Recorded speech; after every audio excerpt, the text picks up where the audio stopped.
দেখ বলেছে kite is 120 metre high and 130 metre of string is out. তার মানে কি 120 মিটার হাই মানে কি গ্রাউন্ড থেকে 120 মিটার হাই দিয়েও কাইটটা উঠছে, আর ওর যে ডিস্টেন্সটা তুই যেখান থেকে ঘুড়িটা ওড়াচ্ছিস সেখানে যে থ্রেডের যে ডিস্টেন্সটা সেটা হচ্ছে কি 130 মিটার, রাইট? এইবার কি বলছে, if the kite is moving horizontally at the rate of 5.2 metre per second, মানে কাইট যেটা আছে সেটা 5.2 মিটার পার সেকেন্ডে কি হরিজন্টালি ও মুভ করছে, মানে এই পয়েন্টে ছিল, এই পয়েন্ট থেকেও এই ডিরেকশনে মুভ করছে হরিজন্টালি, কিন্তু ও কিন্তু উপরে নিচে নামবে না, তো এটা মুভ করছে। তো আমি মনে করলাম ডিস্টেন্সটা এইদিকে, তো এইদিকে তো এয়ার ফ্লো, তাই তো এদিকে এই ডিরেকশনে ঘুড়িটা উঠছে, তাই এয়ার যেদিকে ফ্লো হচ্ছে সেই ডিরেকশনেই ও মুভ করবে। তুই বলতে গেলে যদি কাইটটা এই ডিরেকশনে মুভ করে তাহলে যে স্ট্রিংটা আছে ওটাকেও তো তোমাকে ইনক্রিজ করতে হবে। তুমি যদি লাটাই দিয়ে ঘুরে উড়াও তো ওখান থেকে তো থ্রেডটা কন্টিনিউয়াসলি ছাড়বে না, তো কত রেটে সেটা হবে সেটা বের করতে দিয়েছে। ডায়াগ্রামটাকে আমি এবিসি এবি অ্যান্ড কে নেওয়া হয়েছে। K point means kite, height and distance, you know that. A point টাকে a নাম দিয়েছি, it is a 90 degree, it is a point b, and I have taken the ab as x and the kb as y নেওয়া হয়েছে।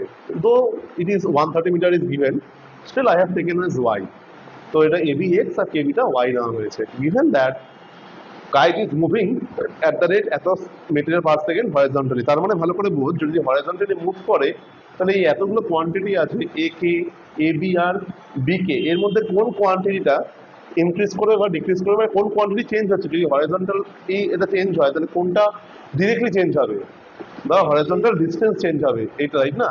যদি এই পয়েন্টটা এখান থেকে এখানে চলে আসে তাহলে ডিরেক্টলি এর প্রপোর্শনে এই এবি ডিস্টেন্সটা কিন্তু চেঞ্জ হবে সেম প্রপোর্শনে।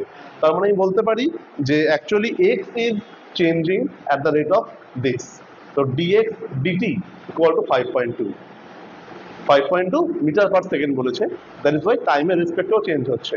তার মানে dx dt is 5.2, right? Pythagoras theorem is y square equal to x square plus 120 meter whole square, সেখান থেকে y square equal to এটা পেয়ে গেলাম। Then we can find, আমাদের এখানে ফাইন্ড করতে কি দিয়েছে সেটা আগে বুঝতে হবে। কোয়েশ্চেনটা ভালো করে বোঝ, এখানে কি ছিল যে find the rate at which the string is being paid out. তো স্ট্রিং মানে কি হাইপোটেনিউস, মানে y, তার মানে yটা কত রেটে চেঞ্জ হচ্ছে সেটা তোকে ফাইন্ড করতে হবে।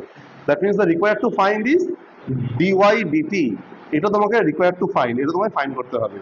তো ডিওয়াই ডিটি ফাইন্ড করতে গেলে এখানে তো ওয়াই স্কোয়ার আছেই, so we will differentiate with respect to t, cause টাইমের রেসপেক্টে সব আছে, করতে হবে।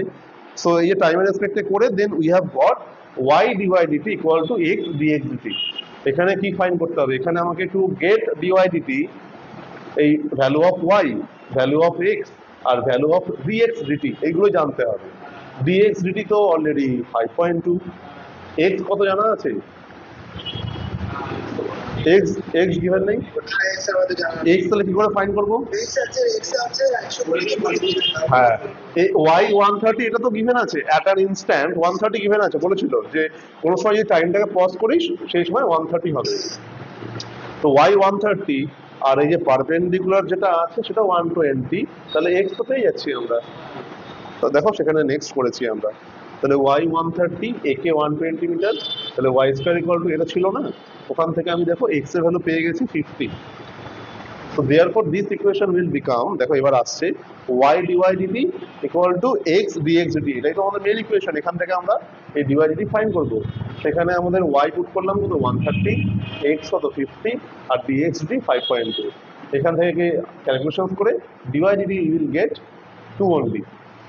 That means the string is paid out at the rate of 2 meter per second.